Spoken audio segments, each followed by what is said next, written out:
La connerie. Je vais parler de quelque chose de très populaire dans notre vie. Tel qu'un serpent, il se faufile dans les méandres de nos cerveaux et encourage notre ego à être au firmament de l'idolâtrie individuelle. Je veux parler de la connerie humaine. C'est un virus et tout le monde dans sa vie l'a au moins attrapé une fois. Moi-même, j'ai baigné dans ma connerie pendant un certain temps. Ma connerie était de dire que j'avais les meilleurs choix de vin, que le vin naturel est le meilleur vin du monde, que nous, Français, nous sommes les meilleurs dans le vin, et j'en passe. Et que si les autres ne comprenaient pas cela, c'est qu'ils étaient tout simplement cons. Ah, les cons! Cela ose tout, et c'est à cela qu'on les reconnaît. Cette phrase magique de Michel Audiard résume bien mon état avant ma prise de conscience. Les cons confinés dans leur connerie se condamnent eux-mêmes, sans contreprétrie ni condescendance, mais simplement une surconsommation de mes conneries du passé qui se révèle au grand jour. La grande marque de fabrique du con est de traiter les autres de cons. Mais quelle est la définition d'un con? L'attitude d'être con provient de nos blessures émotionnelles qui restent toujours ouvertes. Notre ego, ne voulant point être de nouveau blessé, il nous entraîne dans des réactions à la con. Par exemple, la connerie populaire du moment est que les vaccinés critiquent les non-vaccinés des responsables complotistes et les non-vaccinés traitant les vaccinés de moutons égarés. C'est un bel exemple de connerie humaine. La tolérance et le dialogue sont maltraités et totalement évincés.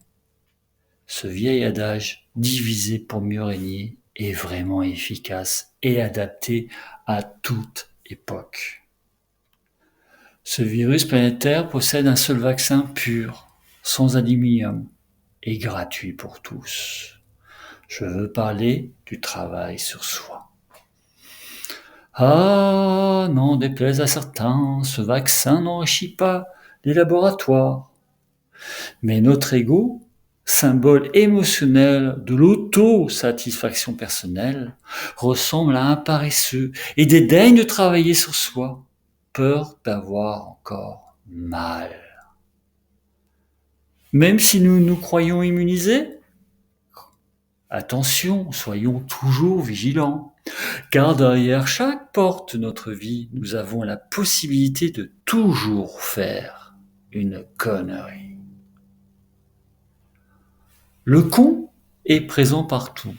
C'est l'hégémonie totale. Je dirais une pandémie. Il est même dans les mots consommateur et consommation. Ah, dis donc. Ah, est-il là en tant que préfixe? Ou tout simplement fait-il partie intégrante du mot? Cela dépend d'où on se positionne, non? Consommons-nous comme un con sans réflexion? Ou comme un acteur de la consommation qui érige ses valeurs dans ses achats? La consommation est un vote, faut-il le rappeler. Mais beaucoup l'oublient, et ce vote est un pouvoir, et vos achats enrichissent les trosses qui nous gouvernent. Ma question principale, sommes-nous là pour vivre totalement librement en harmonie avec la nature, ou pour consommer et engendrer la matrice de consommation qui rapporte des milliards à nos dirigeants? Question philosophique du jour. On nous prendrait pas pour des cons par hasard? Pour terminer mon mantra d'aujourd'hui, c'est le mantra du vendredi.